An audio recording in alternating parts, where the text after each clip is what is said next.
O Senhor esteja convosco. Ele está no meio de nós. Proclamação do Santo Evangelho de Nosso Senhor Jesus Cristo, segundo São Mateus.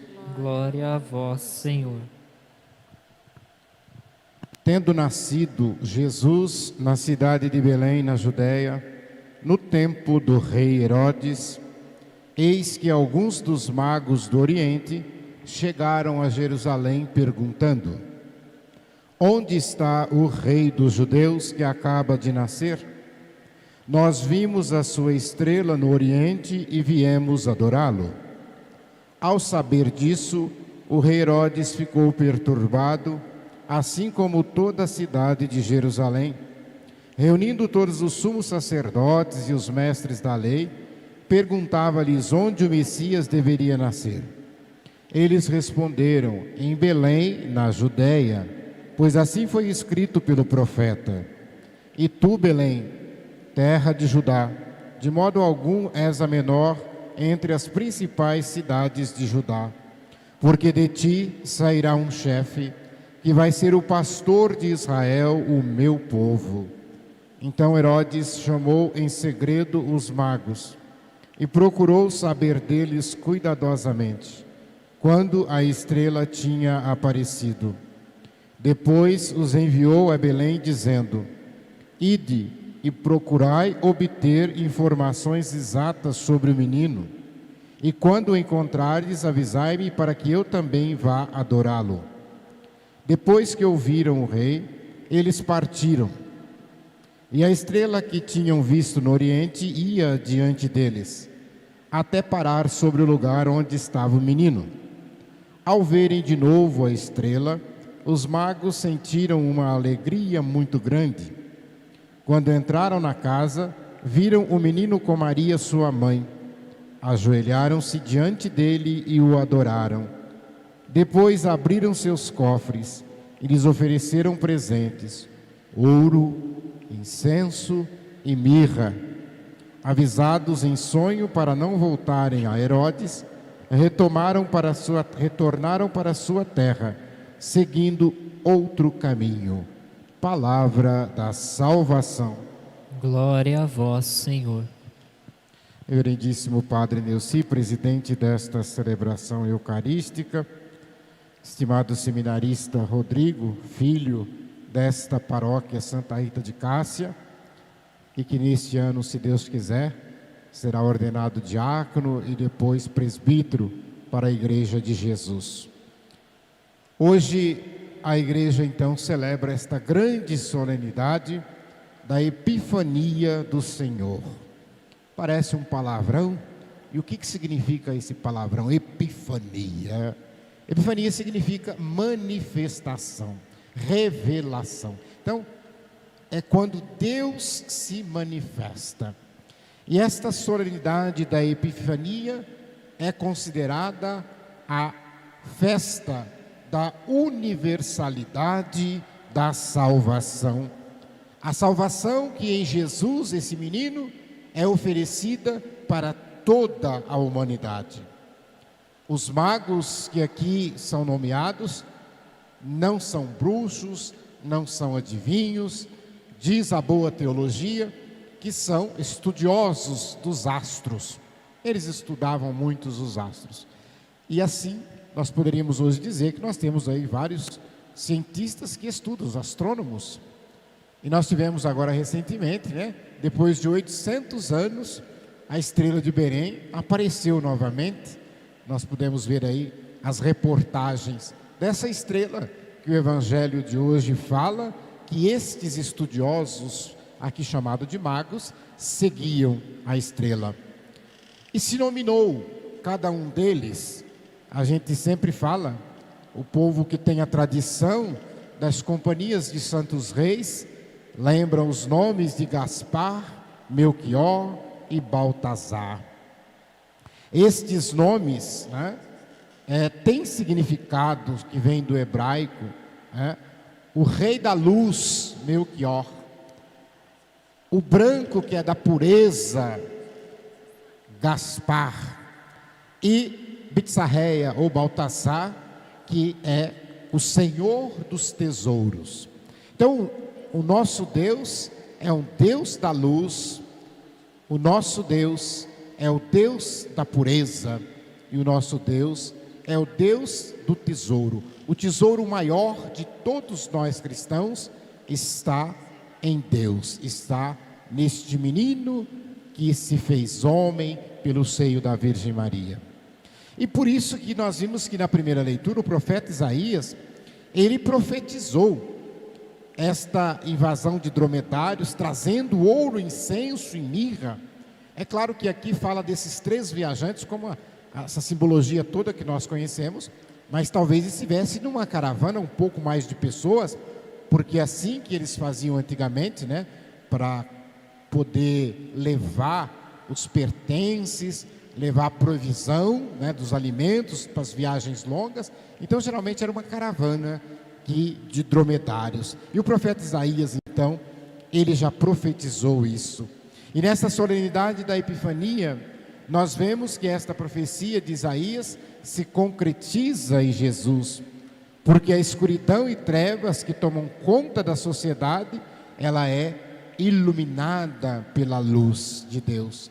Onde há luz, as trevas são dissipadas. E essa luz que brilha para todos os povos da terra, anunciando a libertação, anunciando a redenção. E depois, na carta aos Efésios, nós vemos o apóstolo Paulo exortar aos gentios que eles também, com os judeus, são coerdeiros do reino de Deus. Também são membros do corpo, participantes da promessa de Jesus Cristo, que não foi revelado somente para uma nação. Deus escolheu sim Israel, Deus escolheu sim uma nação, um povo de Israel, mas para que através dele a redenção pudesse chegar a todas as nações. Por isso que o salmista diz que todas as nações hão de adorar-vos, ó Senhor. E é isto que a gente vê.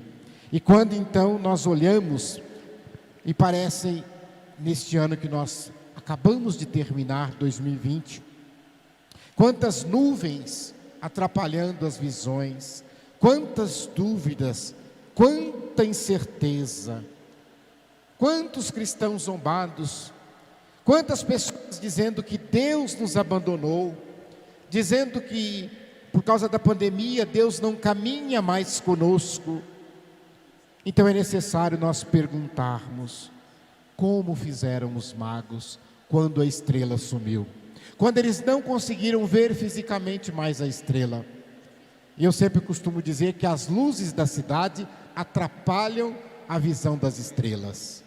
Nós nos distraímos com as luzes dos shopping centers, com as luzes que tem por aí chamativas das propagandas e etc.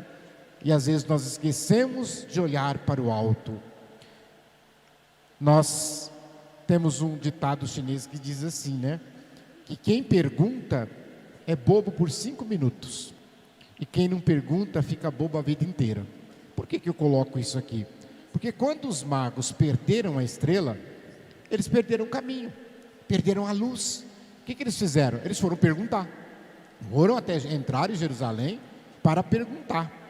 E é claro que na mente deles, se vai nascer um rei, onde que um rei nasce? No palácio, então vamos no palácio.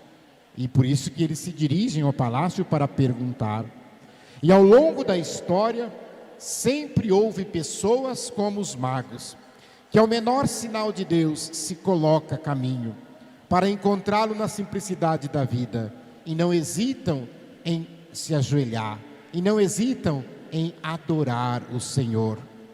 Meu irmão, minha irmã, a igreja é a manjedoura, a igreja é o lugar onde Deus se manifesta, a igreja é o sacramento para a salvação de toda a humanidade. Será que algumas vezes o palácio do rei Herodes, que são as tentações do mundo, não nos atraiu mais do que a manjedoura de Cristo? Prestem atenção no que eu vou dizer. temos sim que observar todo o protocolo em relação ao Covid-19, no uso das máscaras, no distanciamento, no álcool gel, no ficar em casa. Tudo isso a igreja tem sido a grande voz, e não é só no Brasil, no mundo inteiro.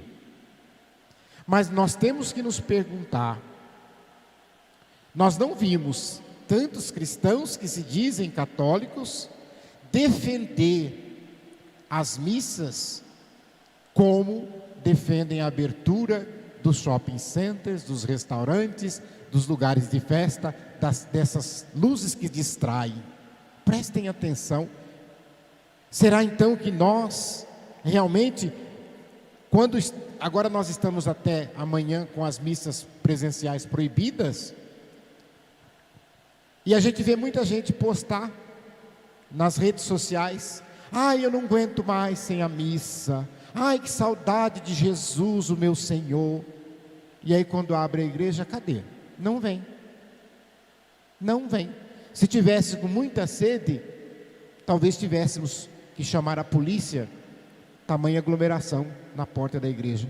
É claro que nós não devemos fazer isso. Meus irmãos, o presente que nós devemos oferecer a Jesus não é o ouro, o incenso e a mirra que os magos ofereceram, mas o grande presente que nós devemos oferecer a Jesus é a nossa vida, nós mesmos. Olha que bonito, nos entregarmos e dizer a Jesus que nós somos o seu presente, Jesus. Nós doamos a nossa vida a Ti, Jesus, porque também nós sabemos que estes 3 objetos, o ouro, o incenso e a mirra, tem todo um significado e uma simbologia. Prestem atenção, o ouro significa a realeza, porque geralmente quando se visita rei, se dá presente de ouro. Você vai dar um anel, qualquer coisa, é geralmente ouro. Nós vemos no Antigo Testamento, quando a rainha de Sabá vai a Salomão, ela leva ouro. Quando todos os outros governantes vão ao grande rei Salomão, levam ouro de presente. Então esse ouro que os magos trazem, representa que aquele menino é rei. Que ele é rei da humanidade. Que ele é da família real do Senhor. E depois nós temos dois elementos muito importantes. O primeiro, o incenso. O incenso nós só oferecemos a Deus. O salmista diz, que o nosso incenso suba aos céus e leve as nossas preces. Então, aquele incenso oferecido de presente está dizendo: esse menino é Deus, Jesus é Deus. Daí a simbologia do incenso. E por fim a mirra. A mirra é um perfumado que os judeus usavam para preparar os corpos também para o sepultamento. Então essa mirra, ela significa a humanidade de Jesus. Aquele menino é totalmente Deus e totalmente homem. Ele tem as duas naturezas, natureza divina e natureza humana.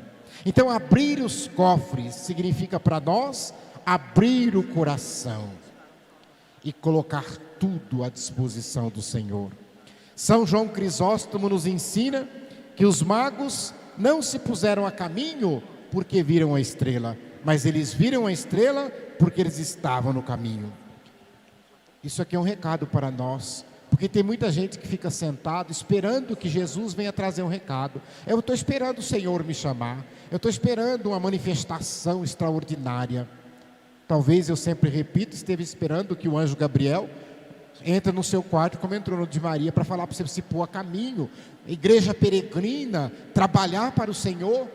Não, os magos se puseram a caminho. Então nós cristãos devemos nos colocar a caminho, e aí Deus vem ao nosso encontro, e Ele caminha conosco, como caminhou com os discípulos de Emaús. Eles estavam a caminho, e o Senhor esteve com eles, e fez mostrar a eles o caminho correto.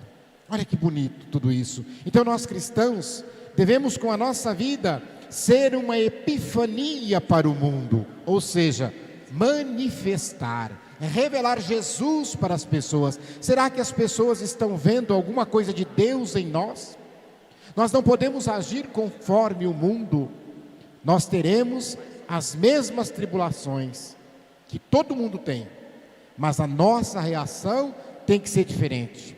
Se alguém me ofende, o mundo manda vingar, manda bater, manda matar. Mas como cristão, nós devemos dizer: não vamos fazer isso.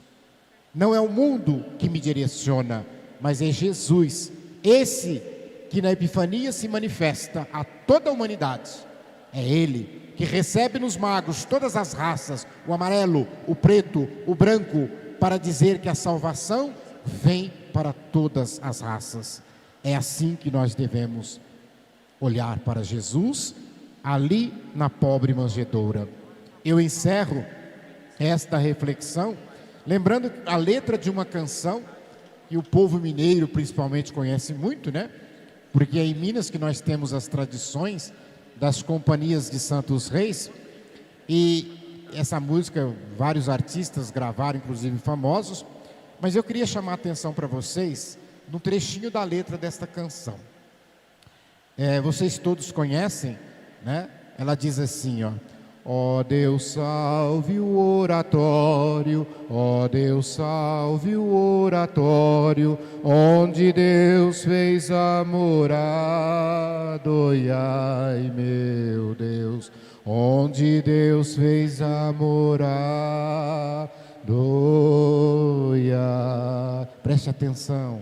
Onde mora o cálice bento, onde mora o cálice bento, e a hóstia consagrada, oi, ai, meu Deus, e a hóstia consagrada, oi, ai. Meus irmãos, Jesus, e neste oratório, a manjedoura, onde está a hóstia consagrada, este menino é a Eucaristia, diz essa canção. Jesus é a Eucaristia, o Deus encarnado. Vinde, adoremos.